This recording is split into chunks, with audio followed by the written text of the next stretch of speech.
Dottie and I are here with chapter 12 of Who Was Martin Luther King Jr.? The dream lives on.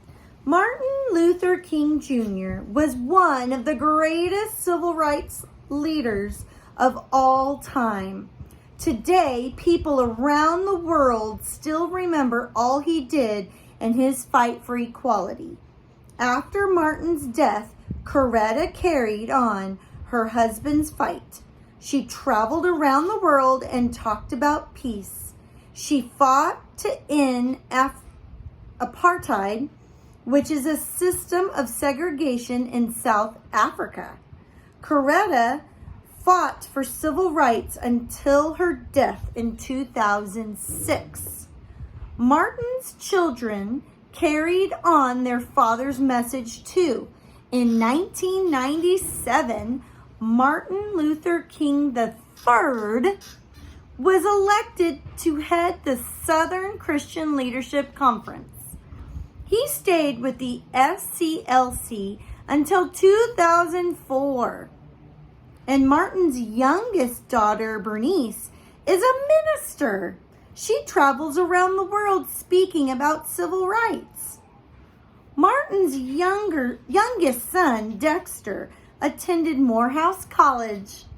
In 1997, Dexter visited James Earl Ray in prison. After speaking with Ray, Dexter was convinced that the man had not shot his father. Martin's oldest child, Yolanda, was an actress, author, and peace advocate. Yoki appeared in several films, including a miniseries about her father called King.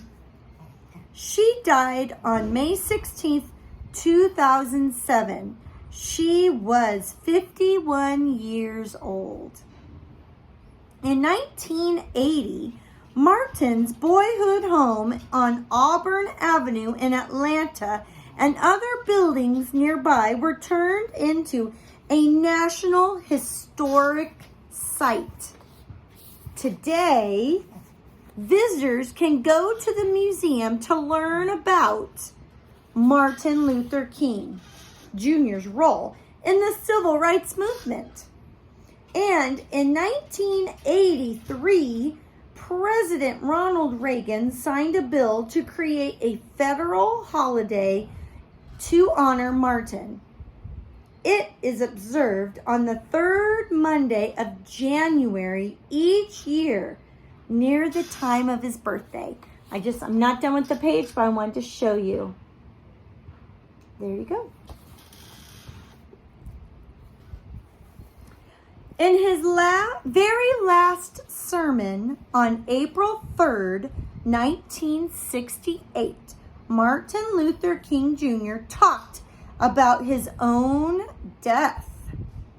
He hoped that people would remember him as a man who tried to give his life serving others. He wanted to be remembered for helping to feed the hungry and for loving people. 50 years later, people remember Martin Luther King Jr. and honor him for all of this and more. He was a cool dude. I hope you enjoyed this story about Martin Luther King Jr.